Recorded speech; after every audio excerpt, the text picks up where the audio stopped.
Hello friends, welcome to profit smart YouTube channel. Friends, ఈ వీడియోలో మనం ఇండియన్ స్టాక్ మార్కెట్స్లో ఈరోజు ఏం జరిగిందో చూద్దాం. అలాగే రేపు ఇండియన్ మార్కెట్స్ ఏ డైరెక్షన్లో ట్రావెల్ చేయబోతున్నాయనే అంశాలు డిస్కస్ చేద్దాం అండ్ ఫోకస్ చేయడానికి ప్రయత్నిద్దాం. Okay friends, Indian stock markets ఈరోజు ఒక పాజిటివ్ నోట్తో స్టార్ట్ అయ్యాయని చెప్పుకోవచ్చు. ఒక హ్యూజ్ గ్యాప్ అప్తో ఓపెన్ అవ్వడం చూస్తున్నాం. ఆ తర్వాత మార్నింగ్ సెషన్ అంతా ఒక కన్సాలిడేటెడ్ జోన్లో ట్రేడ్ అయింది అండ్ నిఫ్టీ అయితే 11,550 మార్కును కూడా అధిగమించడం చూసాం మార్నింగ్ సెషన్లో. తర్వాత evening session sharp cell of అయితే చూసాం అండ్ సెన్సెక్స్ అయితే మోర్ దాన్ 600 పాయింట్స్ దాకా నష్టపోయింది and almost close two days లో దగ్గర క్లోజ్ అయిందని చెప్పుకోవచ్చు. ఇక ప్రధాన ఇండెక్స్లు అయితే నిఫ్టీ 0.2% నష్టపోయి 11,440 లెవెల్స్ దగ్గర క్లోజ్ అవ్వడం చూస్తున్నాం. అలాగే సెన్సెక్స్ 0.3% నష్టపోయి 38,756 లెవెల్స్ దగ్గర క్లోజ్ అవ్వడం చూస్తున్నాం. ఇక బ్రాడర్ మార్కెట్స్ విషయానికి వస్తే బ్రాడర్ మార్కెట్స్ చాలా స్ట్రాంగ్ పర్ఫార్మెన్స్ కనబరిచాయని చెప్పుకోవచ్చు. నిఫ్టీ మిడ్ క్యాప్ ఇండెక్స్ 2.6% దాకా లాభపడటం చూసాం అండ్ స్మాల్ క్యాప్ ఇండెక్స్ 5.4% దాకా లాభపడ్డాయి. సో ఈ బ్రాడర్ మార్కెట్స్ ఇంత స్ట్రాంగ్ పర్ఫార్మెన్స్ కారణం ఫ్రైడే ఈవినింగ్ సెబీ తెచ్చిన కొత్త గైడ్లైన్స్. సో సెబీ ఏ గైడ్లైన్స్ తీసుకొచ్చింది అండ్ ఆ గైడ్లైన్స్ యొక్క ఇంపాక్ట్ ఎలా ఉండబోతుందని చెప్పి మనం ఒక కంప్లీట్ వీడియో చేయడం జరిగింది. సో సెబీ యొక్క కొత్త రూల్స్, కొత్త గైడ్లైన్స్ తెలుసుకోవడం కోసం ఈ వీడియో అయితే తప్పకుండా చూడండి. ఈ వీడియో యొక్క లింక్ని నేను మీకు డిస్క్రిప్షన్లో ప్రొవైడ్ చేస్తాను. ఓకే ఫ్రెండ్స్, బ్రీఫ్గా మాట్లాడుకుంటే సెబీ ఫ్రైడే ఈవినింగ్ ఒక కొత్త రూల్స్ని ఇంట్రడ్యూస్ చేసింది మ్యూచువల్ ఫండ్స్కి సంబంధించి. మ్యూచువల్ ఫండ్స్లో మల్టీ క్యాప్ ఫండ్స్ ఏవైతే ఉన్నాయో వాళ్ళ ఎసెట్ ఎలకేషన్కి సంబంధించి కొత్త గైడ్లైన్స్ జారీ చేయడం జరిగింది. ఓవరాల్ కార్పస్ ఫండ్లో అట్లీస్ట్ ఇప్పటి వరకు అయితే 65% మాత్రమే ఈక్విటీ అండ్ ఈక్విటీ రిలేటెడ్ స్కీమ్స్లో ఇన్వెస్ట్ చేసేవాళ్ళు. అది డెఫినెట్గా ఇప్పుడు 75% ఇన్వెస్ట్ చేయాలని చెప్పి సెబీ ప్రపోజ్ చేయడం జరిగింది. దాంతోపాటు ఈచ్ కేటగిరీకి అంటే లార్జ్ క్యాప్కి, స్మాల్ క్యాప్కి అండ్ మిడ్ క్యాప్కి ఇంత సర్టన్ పర్సంటేజ్ ఎలకేట్ చేయమని ఎక్కడ గైడ్లైన్స్లో ఇదివరకు లేదు. బట్ ఇప్పుడైతే డెఫినెట్గా 25% ఈచ్ సెగ్మెంట్కి ఎలకేట్ చేయాల్సిందే అని చెప్పి సెబీ తెలపడం జరిగింది. సో ఈ నిబంధనల వల్ల entire multi cap mutual fund industry చూసుకుంటే అప్రాక్సిమేట్గా 1.5 lakh crores దాకా హ్యాండిల్ చేస్తుంది. అసెట్స్ అండర్ మేనేజ్మెంట్ ఉన్నాయి. దీనిలో అట్లీస్ట్ 60 to 70% టోటల్ అన్ని లార్జ్ క్యాప్ వైకే స్క్యూ అయి ఉన్నాయి అండ్ దాన్ని తగ్గించడం కోసం సెబీ ఈ కొత్త గైడ్లైన్ తీసుకురావడం జరిగింది. సో ఈ గైడ్లైన్స్ వల్ల ఏంటంటే ఇండస్ట్రీ ఎక్స్పెక్టేషన్స్ ప్రకారం అట్లీస్ట్ 40,000 crores అనేవి లార్జ్ క్యాప్ నుంచి మిడ్ క్యాప్ అండ్ స్మాల్ క్యాప్స్లోకి ఫ్లో అవుతాయి అని చెప్పి అనాలిసిస్ అంతా రావడం జరిగింది. ఈ కారణాల వల్ల డెఫినెట్గా ఈరోజు ఒక పాజిటివ్ మొమెంటం చూసాం. అయితే మనం కూడా ఇంత ఫ్లోలో తొందరపడాలా? Mid cap and small cap స్టాక్స్లో రన్ చేస్తున్న స్టాక్స్లో మనం వెంటబడి తీసుకోవాలంటే డెఫినెట్లీ నో అనే చెప్తాను. ఎందుకంటే మనం కొంచెం కాషియస్గా ఉండాలి ఇలాంటి టైంలోనే. అండ్ ఫండమెంటల్లీ స్ట్రాంగ్ కంపెనీస్ ఏవైతే ఉన్నాయో అండ్ వాల్యుయేషన్స్ పరంగా రైట్ కంపెనీస్ ఏవైతే ఉన్నాయో ఆ స్టాక్స్ని చూస్ చేసుకోవడం హైలీ బెటర్. ఒకవేళ mid cap and small cap స్టాక్స్లో మనం ఇరుక్కుపోయినట్లయితే లార్జ్ క్యాప్ స్టాక్స్ అయితే డెఫినెట్గా రికవరీ అయితే వస్తాయి. But mid cap and small cap stocks నుంచి బయటపడటం కూడా కష్టమే. సో ఎవరైనా అగ్రెసివ్గా తీసుకుంటే డెఫినెట్గా ఒక స్టాప్ లాస్ మెయింటైన్ చేస్తూ ట్రేడ్ చేసుకోవడం బెటర్ అని సజెస్ట్ చేస్తాం. సో గోయింగ్ అహెడ్, ఈరోజు ఇంత వాలటైల్ మార్కెట్లో స్ట్రాంగ్గా పర్ఫామ్ చేసిన ఇండెసెస్ ఏంటి అండ్ అండర్ పర్ఫామ్ చేసిన ఇండెసెస్ ఏంటో చూద్దాం. నిఫ్టీ ఐటీ ఇండెక్స్ 4.7% లాభపడి టాప్ గెయినర్గా ఉండడం చూస్తున్నాం. Followed by reality 3.7%, auto index 0.9%, metal index 0.1% దాకా లాభపడ్డాయి. ఇక ప్రధానంగా నష్టపోయిన ఇండెసెస్ విషయానికి వస్తే బ్యాంక్ ఇండెక్స్ 1.7% నష్టపోయి టాప్ లూజర్గా ఉంది. Followed by pharma 0.7%, FMCG 0.7% and infra index 0.6%. ఇక ఇండివిజువల్ షేర్స్ విషయానికి వస్తే హెచ్సిఎల్ టెక్ 10.2% లాభపడి బిగ్గెస్ట్ గెయినర్గా ఉంది అండ్ ఇది ఈరోజు 52-week హైన్ కూడా టెస్ట్ చేయడం చూస్తున్నాం. Followed by TCS 4.9%, Wipro 4.7%, Infosys 3.5%. So top 4 gainers కూడా మనం డెఫినెట్గా ఐటీ సెక్టర్ నుంచే చూస్తున్నాం అండ్ దాన్ని బట్టి మనకు అర్థమవుతుంది ఐటీ సెక్టర్ ఎంత స్ట్రాంగ్ పర్ఫార్మెన్స్ చూపించిందో ఈరోజు.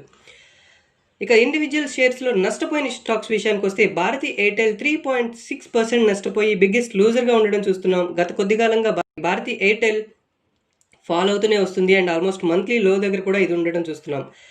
సెకండ్, బజాజ్ ఫైనాన్స్ 2.9% దాకా నష్టపోయింది. బీపీసీఎల్ 2.7%, పవర్ గ్రిడ్ 2.1% దాకా నష్టపోయాయి. ఇక స్టాక్స్ ఇన్ న్యూస్ విషయానికి వద్దాం ఫ్రెండ్స్. స్టాక్స్ ఇన్ న్యూస్ విషయానికి వస్తే మనం హెచ్సిఎల్ టెక్ గురించి మాట్లాడుకోవాలి. హెచ్సిఎల్ టెక్ ఇంట్రాడేలో స్ట్రాంగెస్ట్ పర్ఫార్మెన్స్ కనబరిచిందని చెప్పుకోవచ్చు అండ్ క్లోజింగ్ సమయానికి 10% దాకా గెయిన్స్ రికార్డ్ చేసి టాప్ గెయినర్గా నిలవడం కూడా చూసాం. దీనికి గల ప్రధాన కారణం ఏంటంటే హెచ్సిఎల్ టెక్ మేనేజ్మెంట్ ఈరోజు ఒక బిజినెస్ అప్డేట్ ఇవ్వడం జరిగింది. ఈ బిజినెస్ అప్డేట్లో వాళ్ళు ఏం చెప్పారంటే జూలైలో వాళ్ళు ఏదైతే రెవెన్యూ గైడెన్స్ ఇచ్చారో దాన్ని బీట్ చేస్తూ ఈసారి పర్ఫార్మెన్స్ ఈ Q2లో పర్ఫార్మెన్స్ ఉండబోతుంది అని చెప్పి అప్డేట్ చేయడం జరిగింది. సో ఈ బిజినెస్ అప్డేట్ వల్ల ఈ స్టాక్లో స్ట్రాంగెస్ట్ పర్ఫార్మెన్స్ చూసాం.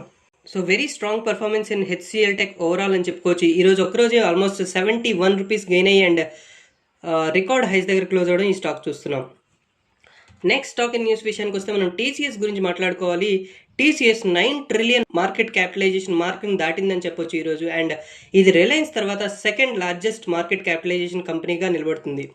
సో టీసీఎస్ కూడా 52 వీక్ హైని ఈరోజు నమోదు చేయడం జరిగింది. 2,505 రూపాయల మార్క్ని ఈరోజు టచ్ చేయడం జరిగింది. సో ఈరోజు ఒక్కరోజు ఇది 110 రూపీస్ గెయిన్ అయ్యి ఆల్మోస్ట్ 5% దాకా గెయిన్ అయ్యి 2485 లెవెల్స్ దగ్గర క్లోజ్ అవ్వడం చూస్తున్నాం. ఓవరాల్గా very strong performance in IT sector అని చెప్పుకోవచ్చు. నెక్స్ట్ మనం స్టాక్స్ విషయం పక్కన పెడితే మ్యాక్రో ఎకనామిక్ డేటా గురించి మాట్లాడుకోవాలి. మనం మ్యాక్రో ఎకనామిక్ డేటా గురించి వీక్లీ ఫోకస్లో కూడా మాట్లాడుకున్నాం. ఇన్ఫ్లేషన్ నెంబర్స్ ఈరోజు రాబోతున్నాయని చెప్పి and inflation numbers very crucial for reserve Bank of India next monetary policy decision అని కూడా చెప్పుకున్నాం. అయితే డబ్ల్యూపీఏ ఇన్ఫ్లేషన్ నెంబర్స్ రావడం చూస్తున్నాం. లాస్ట్ 4 monthsలో మనకి ఒక నెగిటివ్ నెంబర్స్ రికార్డ్ అవడం చూసాం. ఫస్ట్ టైం మనం ఒక పాజిటివ్ నెంబర్ రికార్డ్ అయింది. సో ఇన్ఫ్లేషన్ పెరగడం అనేది definitely it's not a good sign in the view of Reserve Bank of India. ఎందుకంటే రిజర్వ్ బ్యాంక్ ఆఫ్ ఇండియా ఇన్ఫ్లేషన్ని కంట్రోల్ చేయడానికి ప్రయత్నిస్తుంది వాళ్ళ మానిటరీ పాలసీ రేట్స్ని అడ్జస్ట్ చేసి. బట్ ఎప్పుడైతే ఇన్ఫ్లేషన్ పెరుగుతుందో అప్పుడు వాళ్ళు ఫర్దర్గా రేట్స్ని అయితే కట్ చేయలేరు. సో ఆ లెగ్ రూమ్ ఏదైతే ఉందో అది తగ్గిపోతుంది అండ్ ఎకానమీకి అయితే ఇప్పుడు స్ట్రాంగ్ పుష్ అయితే కావాలి. సో ఇలాంటి తరుణంలో డెఫినెట్గా రిజర్వ్ బ్యాంక్ ఆఫ్ ఇండియా ఎలా బిహేవ్ చేయబోతుంది నెక్స్ట్ పాలసీ మీట్లో అనేది చాలా ఇంపార్టెంట్గా మారనుంది. Next our progress so far. గత కొద్ది కాలంగా మనం రికమెండ్ చేస్తున్న స్టాక్స్ వాటి యొక్క ప్రోగ్రెస్ చూద్దాం ఫ్రెండ్స్. సో మనం గత కొద్ది కాలంగా రికమెండ్ చేస్తున్న స్టాక్స్లో 4 స్టాక్స్ ఇన్ ప్రోగ్రెస్ ఉన్నాయి. FDC, Fortis, HDFC life, BPCL. వీటిలో మనం ఎఫ్డీసీ గురించి ఈరోజు మాట్లాడుకోవాలి. వెరీ స్ట్రాంగ్ పర్ఫార్మెన్స్ కనపరిచిందని చెప్పుకోవచ్చు. ఎఫ్డీసీ మనం 325, 330 ఈ ప్రైస్ జోన్లో బై చేయమని చెప్పాం for target of 355 and stop at 314 levels. ఈరోజు వెరీ స్ట్రాంగ్ పర్ఫార్మెన్స్ కనిపించింది అండ్ మోర్ దాన్ 5% గెయిన్ అవడం చూస్తున్నాం. 347 లెవెల్స్ని అయితే టచ్ చేయడం చూసాం అండ్ క్లోజింగ్ 345.1 దగ్గర క్లోజ్ అయింది. Just away of 10 rupees from our target.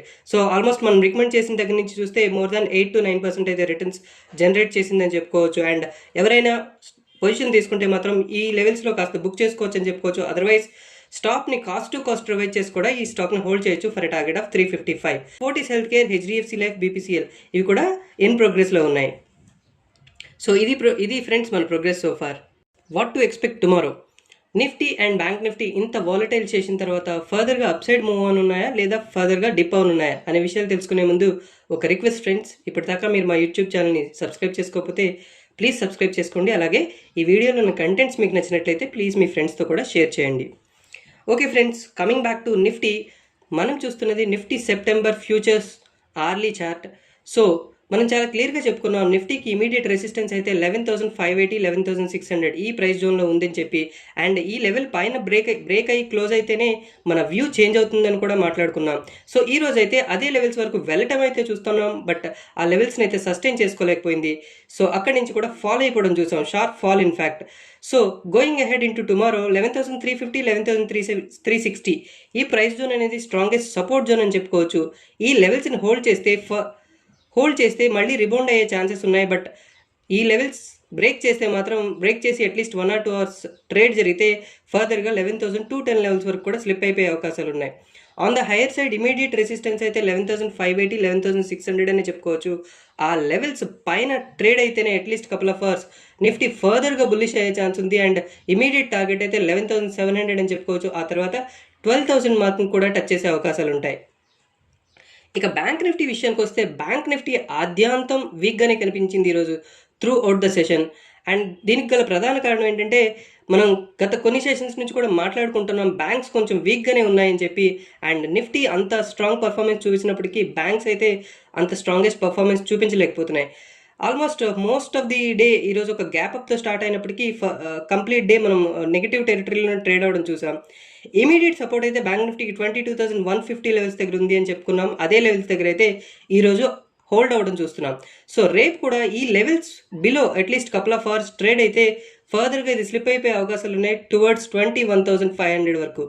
So 22,150 22,000 అనేది ఇమీడియట్ సపోర్ట్ జోన్ అని చెప్పుకోవచ్చు. ఈ సపోర్ట్ జోన్ని హోల్డ్ చేస్తుందా లేదా అని మనం రేపు చూడాల్సి ఉంటుంది. ఆన్ ద హైయర్ సైడ్ 22,750 22,800 వరకు రీబౌండ్ అయ్యే ఛాన్స్ ఉందని చెప్పుకున్నాం మనం గతంలో. అండ్ ఆ లెవెల్స్ వరకు అయితే రీబౌండ్ అవ్వడం చూస్తున్నాం. అక్కడ స్ట్రాంగ్ రెసిస్టెన్స్ కూడా తీసుకుంటుంది. ఈ లెవెల్స్ పైన at least couple of hours sustain అవ్వగలిగితే ఫర్దర్గా 23,150 వరకు కూడా వెళ్ళే ఛాన్స్ ఉంది బ్యాంక్ నిఫ్టీ. సో ఇది ఫ్రెండ్స్ మన Nifty and bank Nifty analysis and focus for tomorrow. ఇక మన షార్ట్ టర్మ్ పిక్స్ ఏంటో చూద్దాం ఫ్రెండ్స్. మన first short term pick of the day ఐజీఎల్ని 405 408 ఈ ప్రైస్ జోన్లో బై చేయొచ్చు for a target of 440 and stop at 389. Time horizon 8 to 10 working days. Friends మనం స్టాప్ని టార్గెట్ని అప్పుడప్పుడు రివైజ్ చేస్తుంటాం based on market conditions. So మా వీడియోస్ని క్లోజ్గా ఫాలో అవుతుండండి సో దట్ ఎప్పుడు మేము టార్గెట్ని కానీ స్టాప్ని కానీ రివైజ్ చేసినా ప్రాంప్ట్గా యాక్ట్ అయ్యే అవకాశాలు ఉంటాయి. So our second stock pick of the day మదర్ సన్సుమిని 114 116 ఈ ప్రైస్ జోన్లో బై చేయొచ్చు for a target of 130 and stop at 108 levels. దీనికి కూడా time horizon 8 to 10 working days. So ఇది ఫ్రెండ్స్ మన Nifty and bank Nifty analysis and our short term picks. So friends hope you like this video. మీకు ఈ video నచ్చినట్లయితే please like చేయండి, అలాగే మీ ఫ్రెండ్స్తో కూడా షేర్ చేయండి. ఇప్పటిదాకా మీరు మా యూట్యూబ్ ఛానల్ సబ్స్క్రైబ్ చేసుకోకపోతే ప్లీజ్ సబ్స్క్రైబ్ చేసుకోండి. ఎప్పటికప్పుడు మేము చేసే వీడియోల నోటిఫికేషన్ ద్వారా పొందడానికి పక్కనే ఉన్న బెల్ ఐకాన్ని క్లిక్ చేయండి. ఓకే ఫ్రెండ్స్, మళ్ళీ మన నెక్స్ట్ వీడియోలో మరింత ఎక్సైటింగ్ కంటెంట్తో కలుద్దాం. Until then have great time. Thank you.